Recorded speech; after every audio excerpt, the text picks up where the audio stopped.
The 6 o'clock news starts right now. The city of San Antonio might, in fact, come and take it. In a 9-2 vote this morning, City Council gave the okay to use eminent domain to take over a downtown bar. That bar sits in the way of the planned visitor center for the Alamo. The city says it plans to first try negotiating with the owner of Moses Rose's Hideout. Yeah, but the owner tells our Garrett Berger he doesn't have any faith in that process.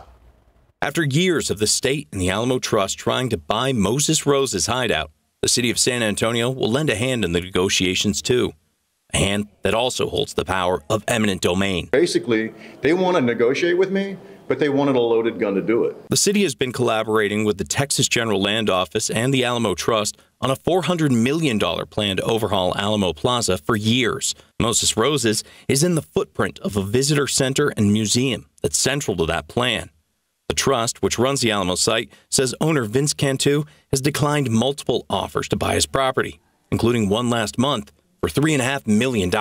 At any point in the last 2 years, if Mr. Cantu legitimately wanted to come to the table and have a productive discussion, that could have occurred.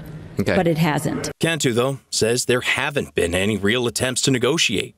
While his price had been $17 million, he shouted from the audience he'd start at $8. They've told me I hadn't come to the table. They never even told me where the table was. There was a push to delay the vote by 2 weeks at Cantu's request, but it failed. We have to come to the table. If the property owner is serious about that, it will happen because of this action, not because we've delayed it. Whatever the outcome, Cantu won't try to resurrect the bar somewhere else. I hope, I hope that the people who voted to kill Moses Rose and bury him there will step around his gravesite, because the blood is on their hands. Now, a big part of the push to get eminent domain in play is because of the timeline that the Alamo plan is working on. We're hearing that the visitor center is supposed to be under construction by June, or rather this summer. And also, the trust says the state wants this open by March 2026. Live outside Alamo Plaza, I'm Garrett Berger, KSAT 12 News. Thank you, Garrett. Live Oak police searching for human remains at this hour. Investigators learned about the possible corpse while investigating a separate unrelated murder. 32-year-old Justin Hunt was arrested for his alleged involvement with a gruesome murder at his home in the 7200 block of Montgomery Road. Arrest documents state the victim, Matthew Pacheco McKinney, was tortured and injected with bleach after being shot at Hunt's home in mid-November. According to an arrest affidavit, David Castleberry and Noel DeSalle helped move the victim's remains to O'Connor Road. Castleberry at the Atascosa County Jail for his involvement in an unrelated Atascosa murder case.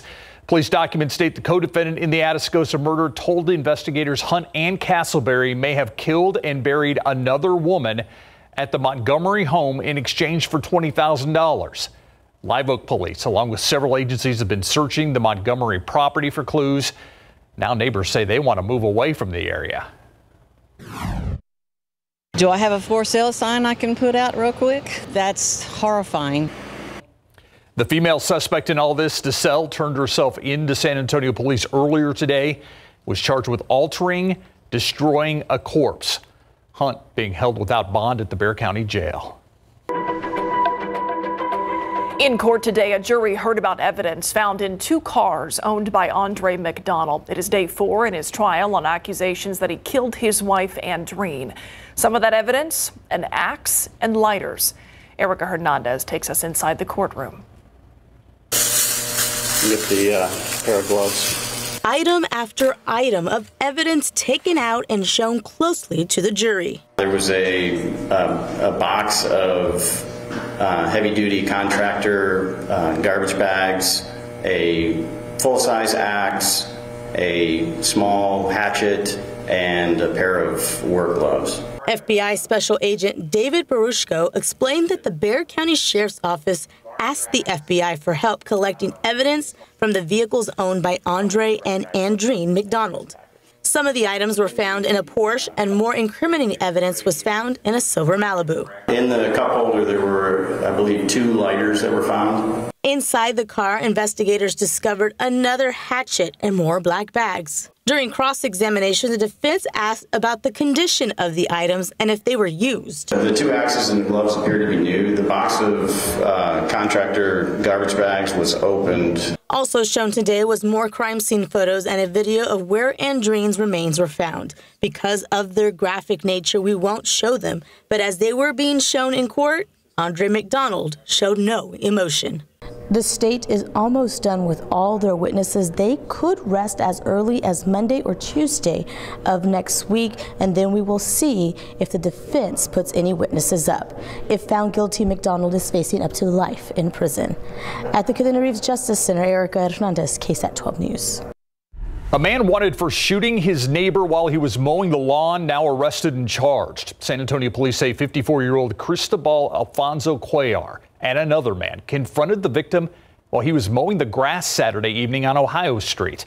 That's on the southeast side. According to police, Cuellar and the other suspect opened fire on that victim. He was hit once in the abdomen and then taken to the hospital. Officers arrested the other suspect on Saturday. Cuellar got away at first but was arrested yesterday. Both are charged with aggravated assault with a deadly weapon.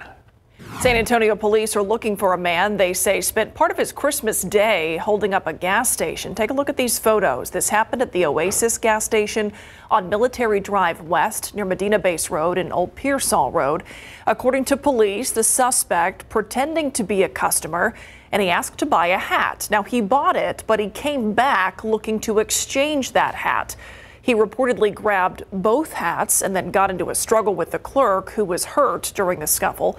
The man managed to get away with both hats. Anyone with information that can help catch this man, call Crime Stoppers 210-224-STOP. The San Antonio firefighters say an electrical problem, the cause of a fire that killed almost half a dozen pets at a small apartment complex. It was late breaking news last night on the Night Beat, but in a follow-up, firefighters tell us they found 8 dogs inside an apartment, but they were only able to save 3 of them. As Katrina Weber reports, the fire also left one person looking for a place to call home. Flames and smoke moved into the second-floor apartment before 9 last night, while the person who lived here was out. But San Antonio firefighters who were called to the 500 block of West Summit Avenue quickly learned the home was not vacant. They say they found 8 dogs inside, most of them already dead. Crews gave oxygen to 3 of those pups, helping them to pull through. The same could not be said for the apartment, which this morning was showing its battle scars. The fire left its windows broken and the rest of it blackened with soot. Firefighters say it is unlivable. Firefighters say all the other apartments on this side of the building were empty, and they say although these are occupied, the fire didn't impact them. Investigators focused on electrical wires where firefighters believe the trouble started. They say the fire burned into the space between the first and second floors. That whole section of the building is now off limits.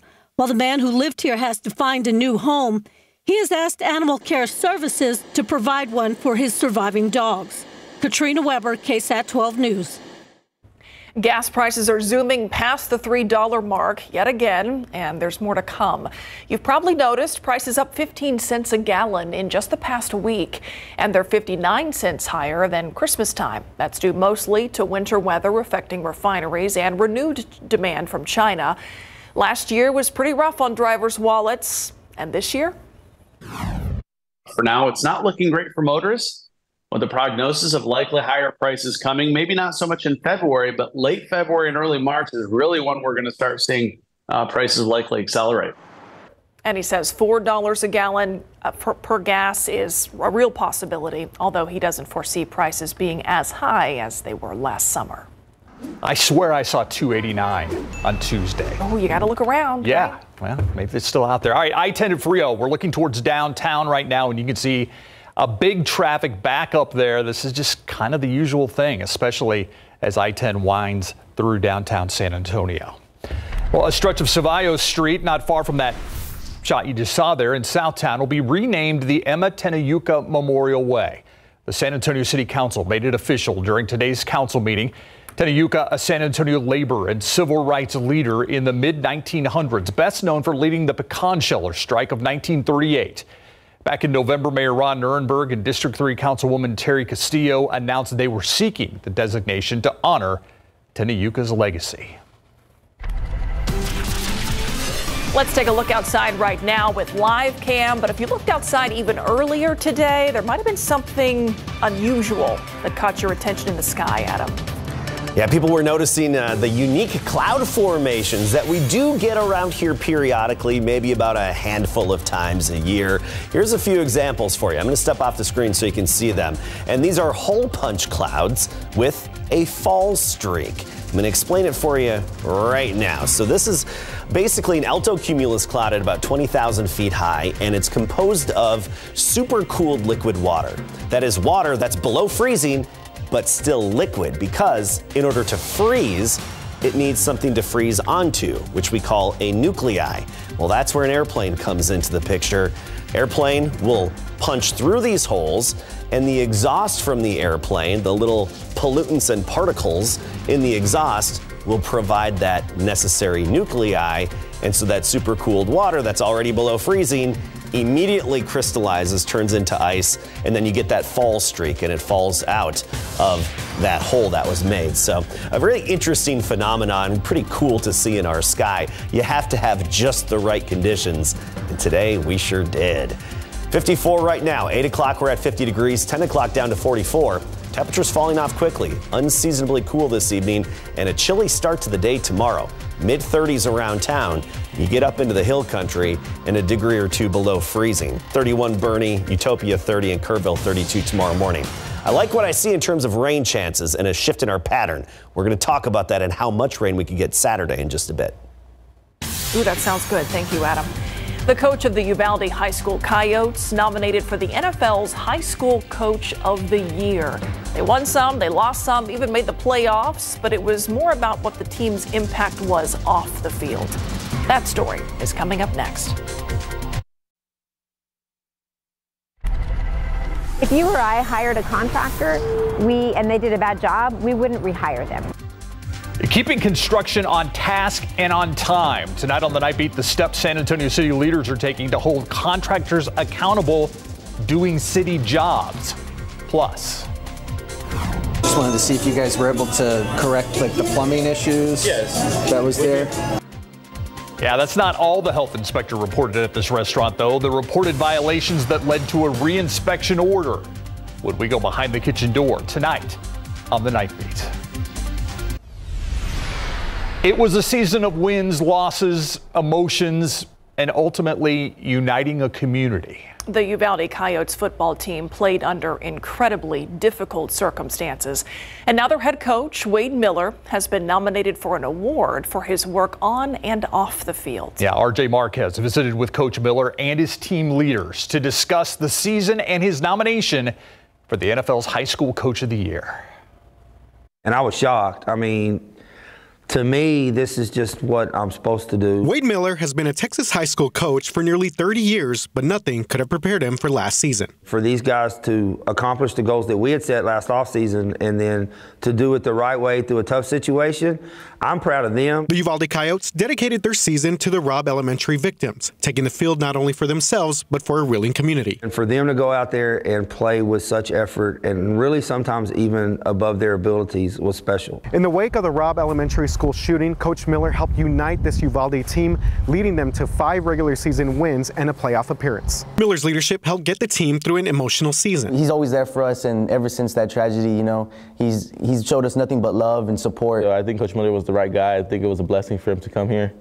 I don't think anybody else would have been handling the pressure like he did. The Houston Texans nominated Miller for the Don Shula NFL High School Coach of the Year award, which represents the best in coaching at the high school level. He's really changed his program around, and he's just been there for us from the beginning, from this tragedy to the end till now. We had trusted him, you know, like that he was going to be there if we ever needed him. Miller is overwhelmed with the nomination, but says it's all about his players, coaches, and the community coming together. The most rewarding part of all this is for these guys to see them enjoy their season and to see them uplift their community. Reporting in Uvalde, RJ Marquez, KSAT 12 News.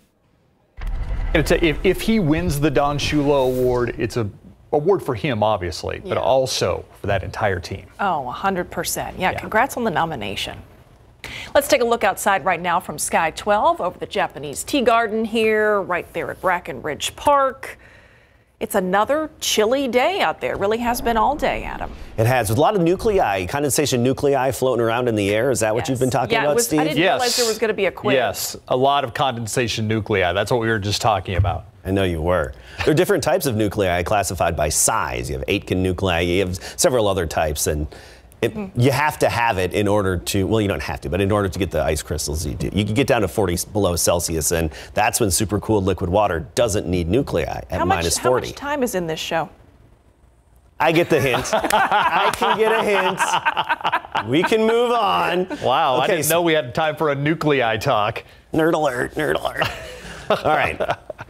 Rain chances. That's something positive we have here. And look at how we have daily rain chances with the exception of tomorrow. Some days better than others. Starting Saturday, a lot of dampness, and I see more promise as we get into next week. I'm going to explain that bar graph a little bit more right now. First, let's start with what we have overhead. We had some of those mid-level clouds that have generally moved out except for south of town. Now we're watching this little swirl. It's a pretty weak one, but it's got some moisture and energy out in the Pacific west of the Baja Peninsula.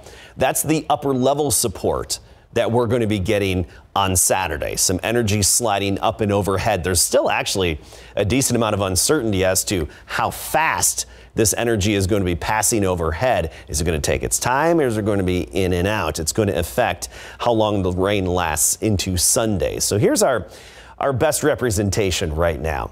Saturday morning, first thing, before sunrise, drizzle and just damp, more than real rain. Drizzle and a few passing sprinkles. And that goes for just about everybody. Disregard what you see on the Futurecast here, but the first half of the day, pretty much everybody is going to see some drizzle, sprinkles, maybe a little bit of fog. And then some actual showers developing by Saturday night into early Sunday morning. With those light showers, a rumble of thunder or two, particularly east of I-35. Highest rainfall potential on Saturday is east of I-35, and then by the afternoon, the sky should start to clear on out. As for rainfall totals, I think this is the best representation of what you can expect. Notice by noon, about 5/100 of an inch around San Antonio. We're talking minimal amounts. And then by Sunday at noon, if we're lucky, we could squeeze out 2/10 of an inch around town. But I think the better chances of that is east. We're talking Seguin, especially down into Karnes County, Gonzales, Hallettsville, Cuero. That's where we could have those 1/4 of an inch or more accumulations. At the same time as the sun starts to shine on Sunday, our next more promising system will be developing in California. This is on the West Coast, a nice upper level low, beautiful system. I'm going to try to complement it because we really need it and we want it to do well for us and provide. But right now it's looking like a really promising setup. Good agreement that it's going to dig into northern Mexico for the early to middle part of next week. And remember, we need these upper level lows to dig into northern Mexico to put us in the right zone for that upper level energy. And right now there's a lot of agreement that that's likely to happen. So it's a very promising setup. In turn, we have boosted our rain chances a bit for next week, up to 40% Tuesday and Wednesday.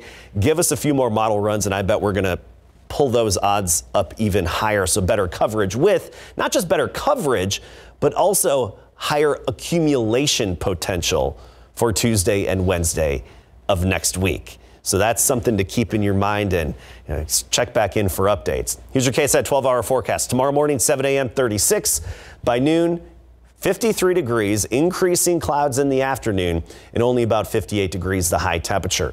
Look at our high temperature trend, below average. Next week with those enhanced rain chances, I dropped temperatures. We're talking highs in the lower 50s most of next week. So other than this weekend when we're 62 on Saturday, 70 on Sunday, it's going to feel rather chilly, even in the afternoons. Yeah, looks like it. Thank you, Adam. All right, he's just a rookie, but he's getting better and better every game, it seems, Larry. Yeah, Jeremy Sohan, long, tall, athletic, known for his defense, but now he's really starting to come through on the other end. The scoring attack is starting to step up for the rookie. Plus, in the NFL, Tariq Woolen really helped Seattle's rookie class shine.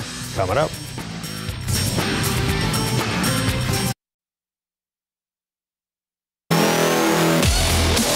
The Spurs played well enough to beat the LA Lakers last night, but a late surge from the purple and gold doomed the silver and black. This one saw 5 lead changes and 11 ties. The Spurs' biggest lead was 10 points in the second quarter.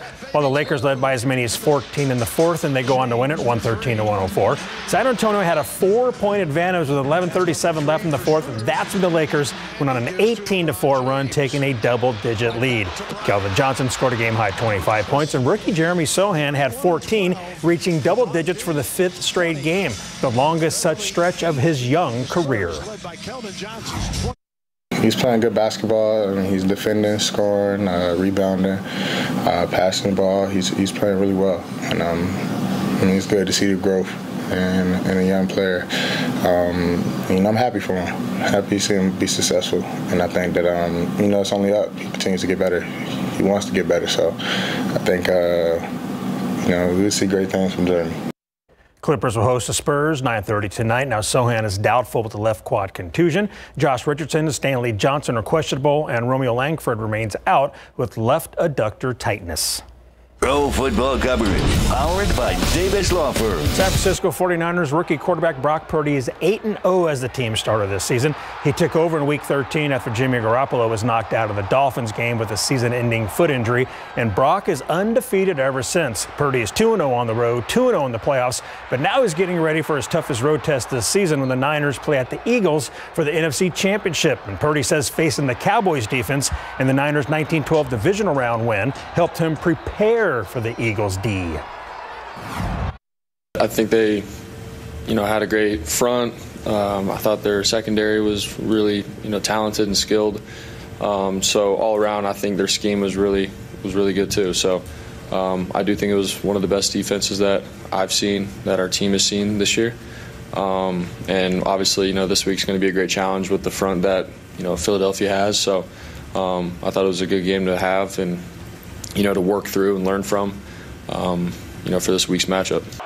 Philly is getting ready to face the NFL's second-ranked defense in yards allowed in the 49ers. They're number 1 in passing yards allowed, number 2 in rushing yards per game, number 1 in fewest points allowed, and number 1 in points given up per game at 16.3. The Niners D is just about as tough as it gets.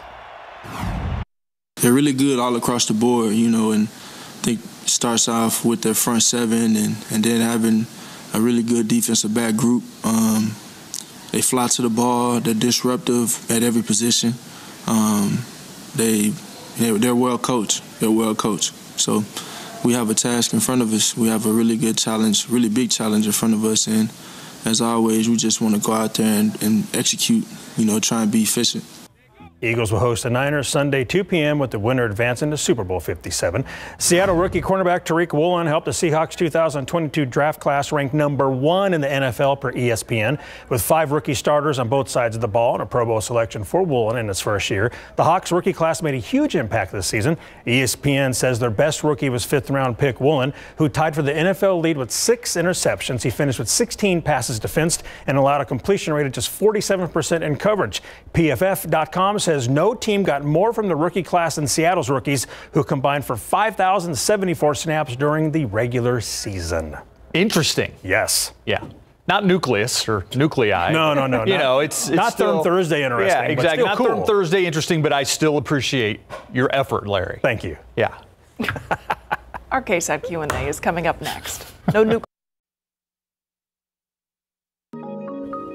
It is a cancer that thousands of women face every year. So what are the risk factors? How is it detected? How are screenings such a key tool in prevention? We're going to talk about it all with Dr. Yasmin Lyons, gynecologic oncologist from the Mays Cancer Center at UT Health San Antonio's MD Anderson Cancer Center. We are talking about cervical cancer. January is a month to really raise awareness about that.